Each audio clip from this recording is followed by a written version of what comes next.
Welcome to Productive Joy with Dr. Christie, where fun meets action.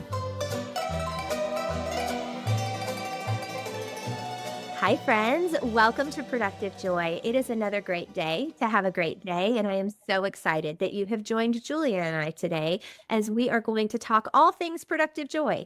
But if you're not following this podcast yet, I need you to do that. It makes such a difference, and it will allow you to find out that you can hear from really brilliant people like Julia Qian.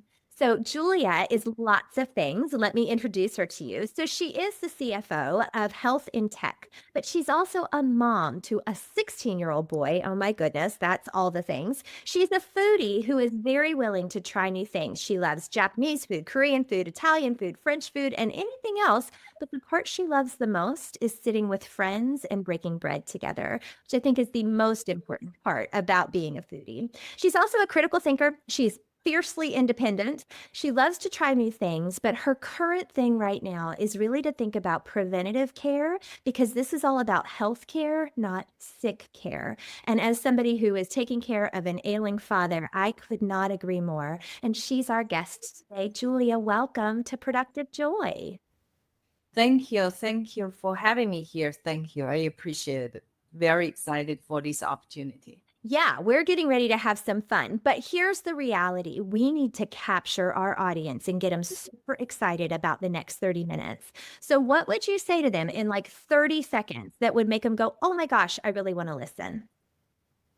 This is the awesome journey, and we're here to share with you, very unconventional how the productivity lead me here. And from the global markets and from the kitchen table to the office to everywhere you can think about how the productivity and the joy brings us. Oh my goodness. And you're doing this in the healthcare space. So why don't you tell us a little bit about you, Julia? What led you to being the CFO of this great company who's helping people get healthier?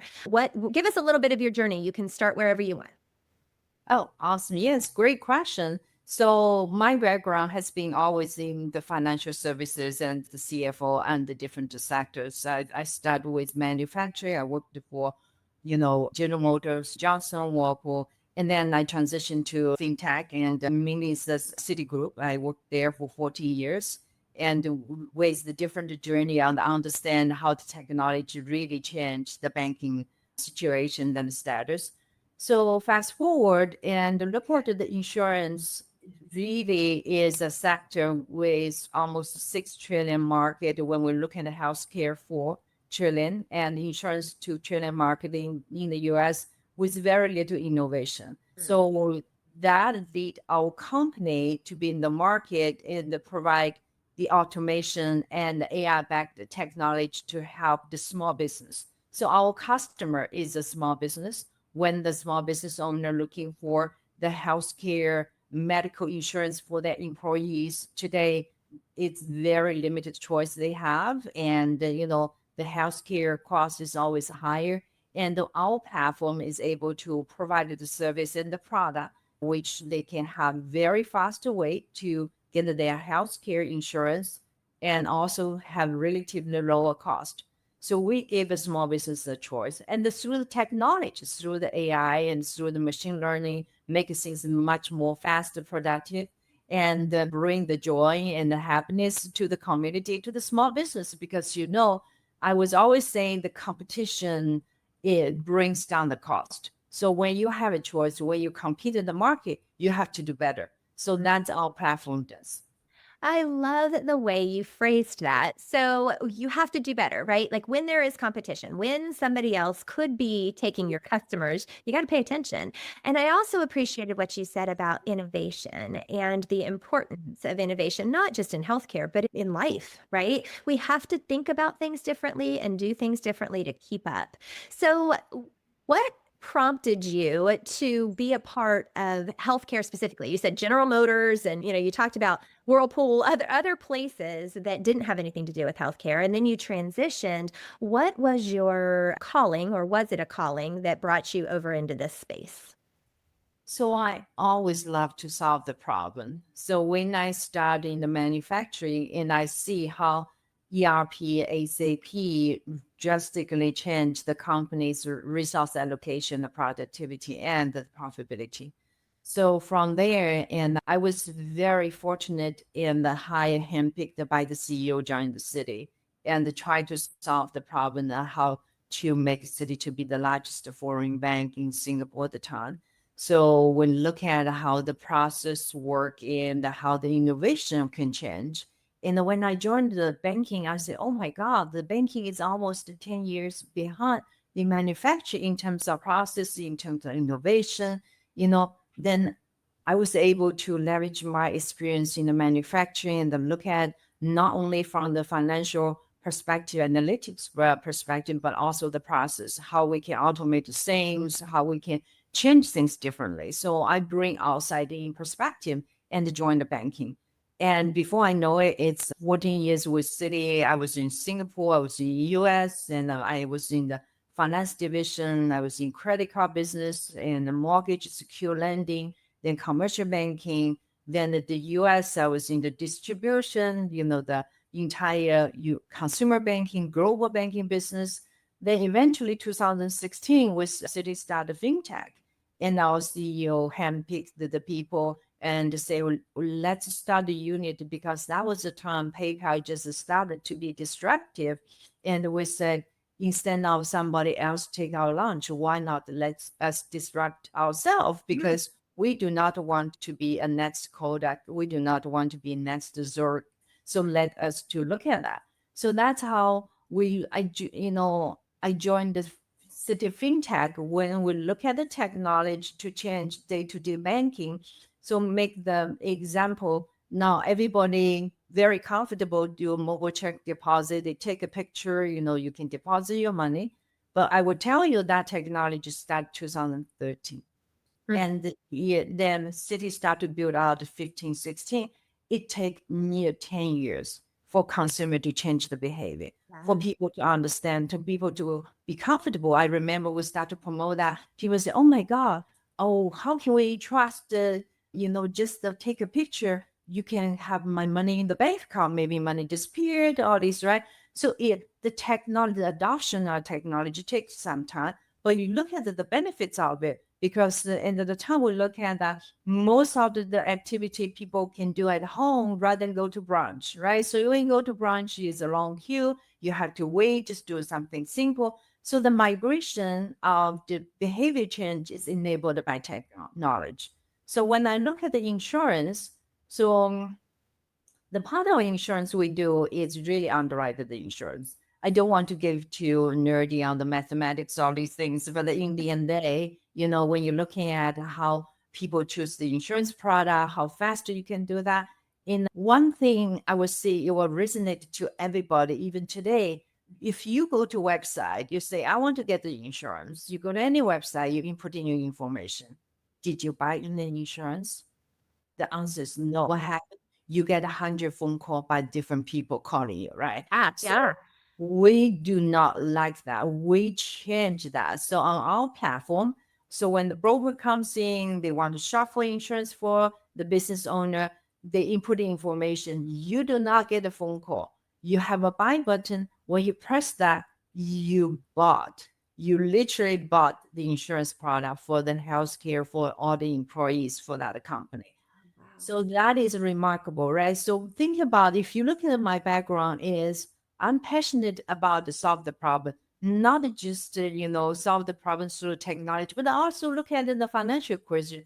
So I'm leading, the finance team and constantly look at the capital markets, how we can allocate the resource internally and externally. So how we can find out the next financial resource to help the business to grow, where the return of the investment is. That part has never been changed, whether you're in manufacturing, in the banking, of the insurance, maximize the return for the investment. It's allocate the capital smartly and enable company to grow has been always the same. So that lead me to join the insurance, and it's a huge market. It's not only just the insurance, but it's about healthcare, right? So today we have to address not only just the higher cost, but the fundamental, how we can change the way the healthcare is provided, is conducted. Yeah. So that's the part of the passion. That's why I'm Oh, doing that.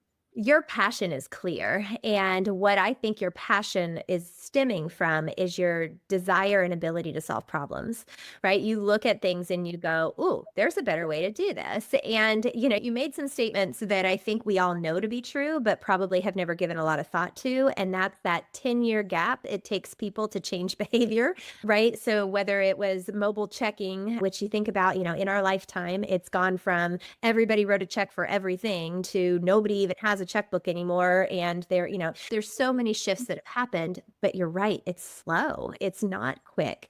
Why do you think, and this is more of a philosophical question, what do you think people's hang up is about going ahead and pulling the trigger and changing, right? Because whether we're talking about depositing your checks mobily or signing up for a particular healthcare company or whatever, what prevents people from being willing to take that leap and make change, in your opinion?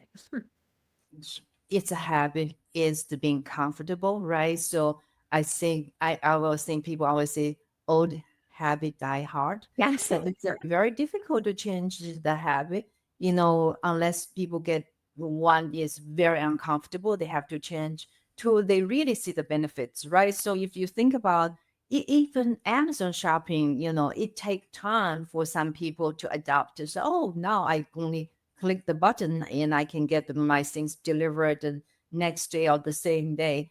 But it takes time for people to change. When you have a change is when people realize huge benefits. I don't need a drive. I don't need to go to store to pick up the things I already know I want, right? So then if you make things super simple and easy, then the education to tell people, hey, you can come here to find these things. You don't need to drive around. So one is really make things easy. And two is education to teach people how the things can be easy and convenient.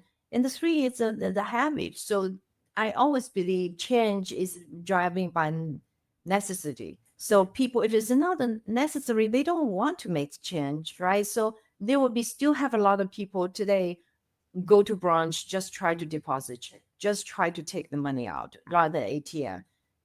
They are the people very slow adopters. So that's fun. That's how we are different. But the people fast forward, people, adopt it faster, sooner, they get the benefits of it. Yeah. It's about the allocation on the time, the resource, and how they can, manage their life. Yes. Well, and I think that leads to my favorite question. So, what I'm hearing and seeing as you're talking is that bell curve of you've got your early adopters over here, you've got the majority, early majority, late majority, and then, of course, the laggards on the other end. And that's with anything, right? Whether, and again, you've seen it in so many different industries. People are going to be in one of those camps. We need all of those camps in order to accomplish and get better. And I think what's cool is if you're an early adopter, you get to be part of the solution. But if you're a late adopter, you get the best version, right? Right, where people have already made some of those mistakes. And I love that. So, how would you describe productive joy in all of the different things that you've seen? What's your definition? The productive joy is address the issues effectively. So I think that is productive joy. Identify the root cause, what is the problem, and then you address that effectively. So effectiveness is productivity, right? So it's not about how long you spend the time, it's about how effective you address that. And then, it comes with many forms, whether in the work or in the home. So, I have a 16-year-old and I'm the mom, and and I have to, pick him up for, after school curriculum. He does the fencing, he goes to fishing. So, and then it is about the time spent with him. And I would say it's not about how long I spend with him, it's about the quality of the time. So he goes fishing, I go with him. I'm not a fishing fan, but I just want to spend some time with him. Then I start to enjoy that as well. So the same thing in the work is identify the issues to figure out what is the most productive way to address that. is not just trying to figure out the plan, but where your plan to address the issue. So once you meet that, address that effectively, and you move on to next things. Yeah. And to me, is productive joy. I appreciate that definition fully. And I like the example that you gave with your son, because if you have parented adult children, right, you're on the cusp, you're about to experience that, it is going to be quality over quantity. You don't have them with you all the time anymore. And yet, when they are with you, is it a positive experience? I think that's true in the workplace too, especially with all of our remote opportunities now. We have to have some quality time with our people so that we can know them. So, how do you create productive joy in your definition? How do you create that in the workspace? Yes, it's really a great topic because our staff, and I think in the company, 70 or 80% are remote. Mm. So we spread everywhere, different states. So some of my team is the Florida, some is New Jersey, some in the Pennsylvania, so all over the place.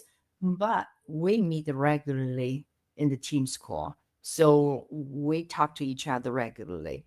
And it's about I'm always there when they need me.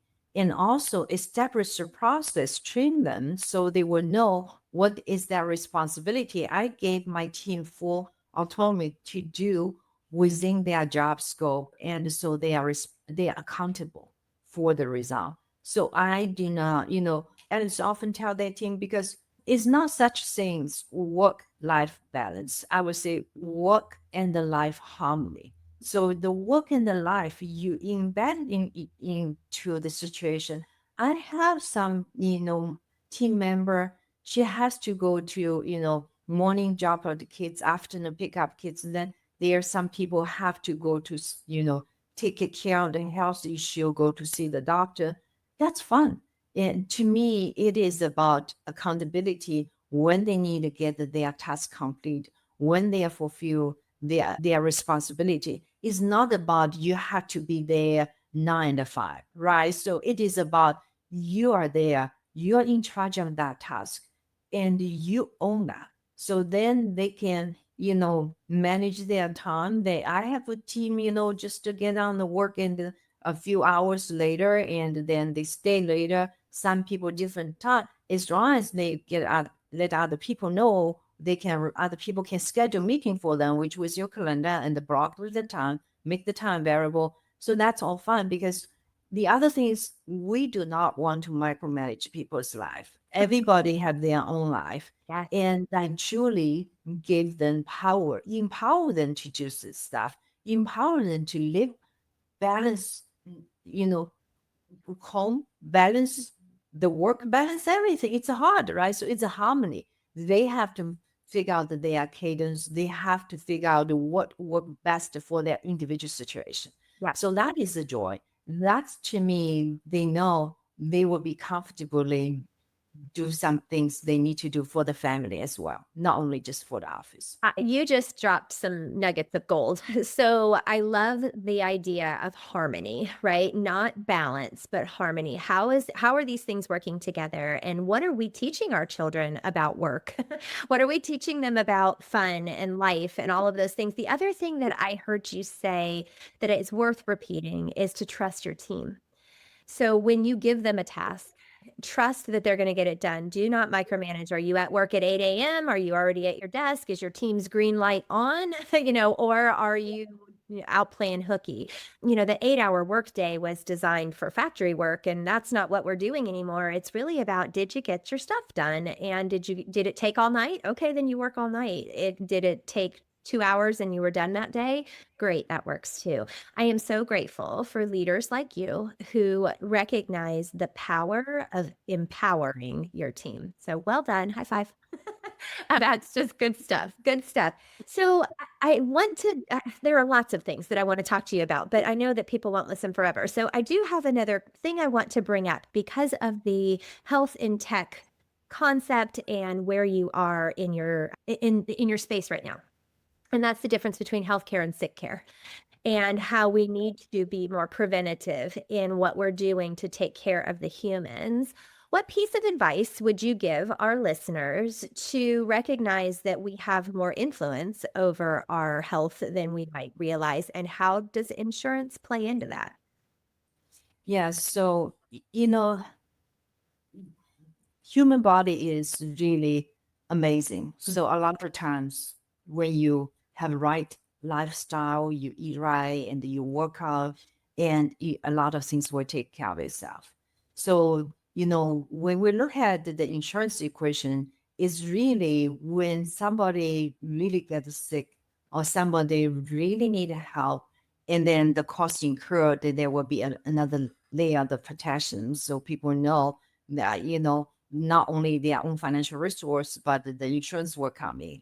But just really looking at is you are in the control of your life and including your own health. So investing in yourself, right? So investing in yourself of, you know, do a little bit better every day. So I'm not asking you to do monumental change. The human behavior is hard to change, Yes, we but just talked about that. just do a little bit of, do a little bit small thing every day. Do a little bit better every day. Today, a little bit better than yesterday. So cut off a little bit. Junk food. It can be small things that take one thing out. Work 5 minutes more today. So just take care of yourself.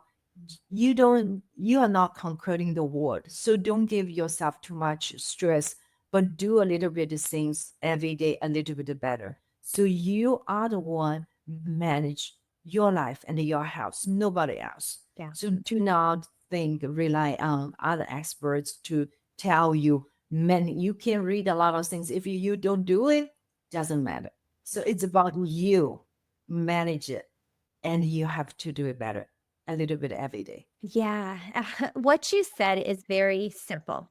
Not easy, but simple. And I think we as humans sometimes lose sight of the simplicity of, oh, little things make a big difference. I can do this little thing. Instead, we think I can never touch another carb. I need to, be unbelievably thoughtful with my food. Yes, all of that's true.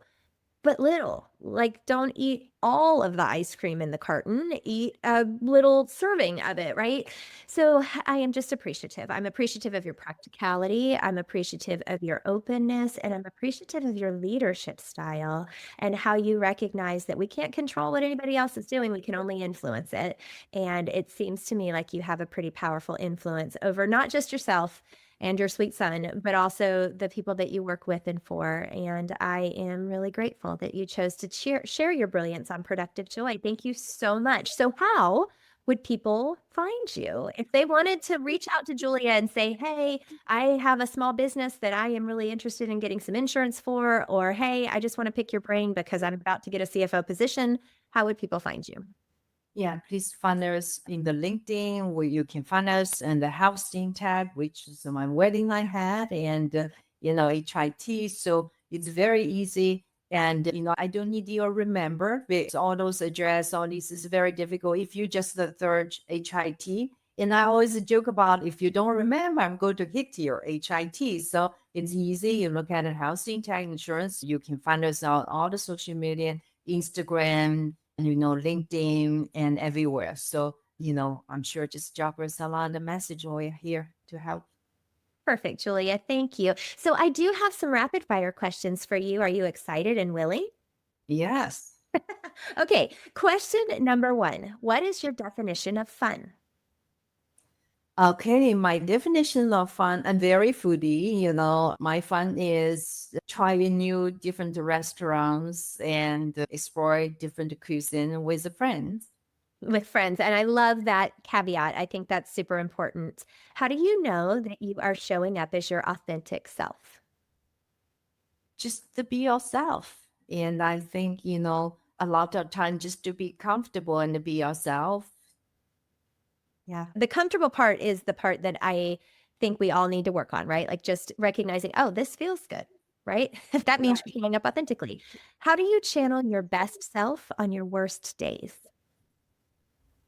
Oh, that's a really tricky question. So yes, we all, believe it or not, we all have worst days. So I channel myself. I go to have a boxing class. So I do boxing class and I also do hot yoga. So Yeah. those are the place, help me to really channel my thoughts and my emotion. Oh, amen to that. A really good workout will knock out just about any bad mood most of the time. I fully appreciate that. Okay, last question. If people can only hold on to one of the brilliant nuggets of wisdom that you shared today, what is the one thing that you want to leave people with? We are living in the world involve constant change. So I want you to remember, your listener, remember, you're the one in the driver's seat and you will manage through and you will get through everything as long as you believe yourself. Yeah, I couldn't agree more. Well, Julia, this was a genuine pleasure. Thank you so much for choosing to spend some time on Productive Joy today.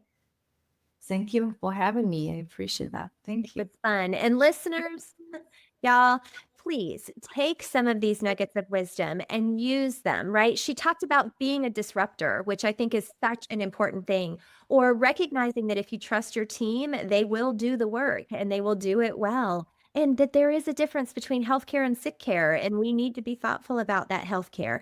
And she's a brilliant CFO who is doing all of financial things while being a great mom. So I don't know what nugget of wisdom you're taking with you. I just know that it's necessary that you grab it and use it so that you can figure out a way to turn fun into action.